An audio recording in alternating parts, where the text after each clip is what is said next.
ৰাজ্যত পুনৰ সভ্য সমাজক লজ্জানত কৰা ঘটনা সংঘটিত হৈছে। সংগীতা দত্ত কাণ্ডৰ পুনৰাবৃত্তি ঘটিল এবাৰ ডিব্ৰুগড়ত। বন কৰা কিশোৰীক অকথ্য নিৰ্যাতন চলালে দম্পতীয়ে।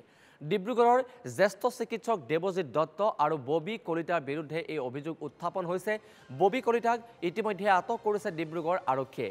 দেৱজিৎ দত্ত ডিব্ৰুগড়ৰ জ্যেষ্ঠ চৰ্মৰোগ বিশেষজ্ঞ আৰু চিকিৎসক দেৱজিৎ কলিতা বৰ্তমান পলাতক অৱস্থাত আছে। আমি জনাইছো এটা গুৰুত্বপূৰ্ণ খবৰ।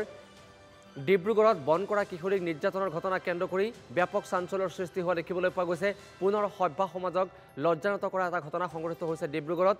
সংগীতা দত্তৰ যি কাণ্ড, সেই কাণ্ডৰ যেন পুনৰাবৃত্তি ঘটিছে এবাৰ ডিব্ৰুগড়ত। বন কৰা কিশোৰীক অকথ্য নিৰ্যাতন চলালে দম্পতীয়ে আৰু ডিব্ৰুগড়ৰ জ্যেষ্ঠ চিকিৎসক দেৱজিৎ দত্ত আৰু ববি কলিতাৰ বিৰুদ্ধে এই অভিযোগ উত্থাপন হৈছে।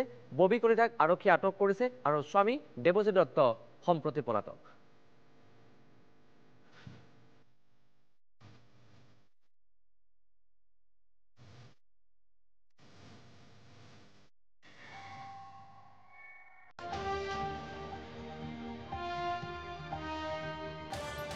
আৰু সংগীতা দত্তৰ কাণ্ডৰ কথা আপোনাৰ মনতেই আছে আৰু প্ৰত্যেক ৰাজ্যবাসীক জোকাৰি গৈছিল সেই ঘটনাই। কিদৰে শিশু নিৰ্যাতন চলাইছিল আৰু পৰৱৰ্তী সময়ত দেখিবলৈ পোৱা গৈছে ঠিকনা এতিয়া সংগীতা দত্তৰ কাৰাগাৰ। সেই দম্পতীৰ কাহিনী আপোনাৰ মনতেই আছে। সেই উত্তেজনা মাৰ নৌযাওঁতেই আন এক ঘটনাৰ পুনৰাবৃত্তি ঘটিছে এবাৰ ডিব্ৰুগড়ত। সমগ্ৰ সভ্য সমাজকে লজ্জানত কৰিছে সংগীতা দত্তৰ কাণ্ডৰ পুনৰাবৃত্তি ঘটিছে এবাৰ ডিব্ৰুগড়ত। বন কৰা কিশোৰীক অকথ্য নিৰ্যাতন চলাইছে দম্পতীয়ে।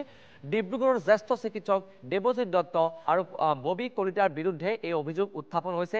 এই ঘটনাৰ পাছতেই ববি কলিতাক ইতিমধ্যে ডিব্ৰুগড় আৰক্ষীয়ে আটক কৰিছে।